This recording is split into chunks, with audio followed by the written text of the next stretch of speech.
سوال ہے، کون سی عورت نبی صلی اللہ علیہ وآلہ وسلم کے ساتھ جنت میں داخل ہوگی؟ جواب ہے، جو یتیم بچوں کی پرورش کرے اور دوسرا نکاح نہ کرے۔ سوال ہے، قیامت کے دن کن لوگوں کے ہاتھ پاؤں نہیں ہوں گے؟ جواب ہے، جو پڑوسیوں کو تکلیف دیتے ہیں۔ سوال ہے، کس بچے کی زیارت کے لیے فرشتے اترتے ہیں؟ جواب ہے، حافظ قرآن بچہ۔ سوال ہے، کیا میاں بیوی کے درمیان ہم بستری عبادت ہے؟ جواب ہے، جی ہاں، نیت صحیح ہو تو عبادت ہے۔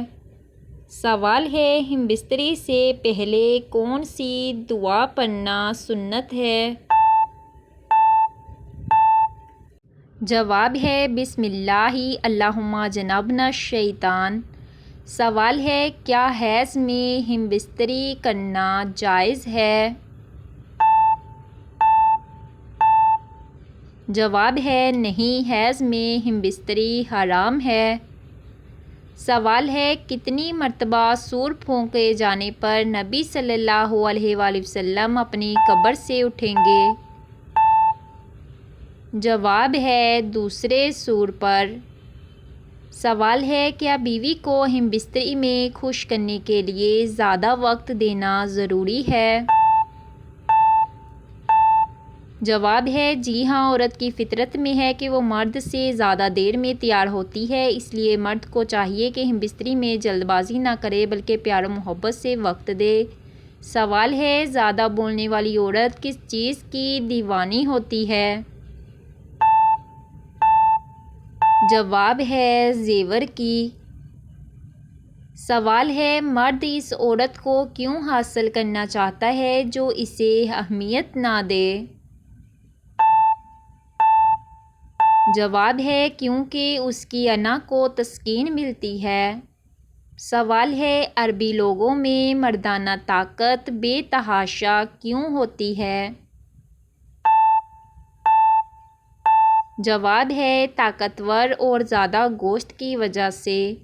سوال ہے، میاں بیوی کے درمیان سب سے مضبوط رشتہ کس چیز کا ہوتا ہے؟ جواب ہے، میاں بیوی کے درمیان سب سے مضبوط رشتہ سچی دوستی اور باہمی احترام کا ہوتا ہے۔ جب میاں بیوی ایک دوسرے کے بہترین دوست بن جاتے ہیں تو زندگی کی ہر مشکل آسان ہو جاتی ہے۔ سوال ہے، بتائیے کس سورت کی تلاوت کرنے سے انسان جلدی امیر ہو جاتا ہے؟ جواب ہے، صبح کے وقت سورہ یاسین کی تلاوت کرنے سے۔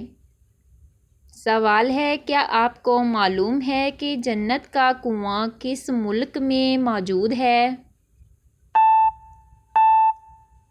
جواب ہے، جنت کا کنواں سعودی عرب میں موجود ہے۔ سوال ہے، دعا مانگتے وقت ایسا لگنا کہ اللہ نہیں سن رہا، یہ کس بات کی علامت ہے؟ جواب ہے، آزمائش کی علامت ہے۔ سوال ہے، کالا جادو سب سے زیادہ کن لوگوں پر کروایا جاتا ہے؟ جواب ہے، شادی شدہ جوڑوں پر۔ سوال ہے، موت کے وقت انسان کے سامنے شیطان کس شکل میں آتا ہے؟ جواب ہے، ماں باپ کی صورت میں۔ سوال ہے، سائنس کے مطابق کس درخت کے نیچے بیٹھنے سے انسان صحت مند ہوتا ہے؟ جواب ہے، زیتون کے درخت کے نیچے بیٹھنے سے۔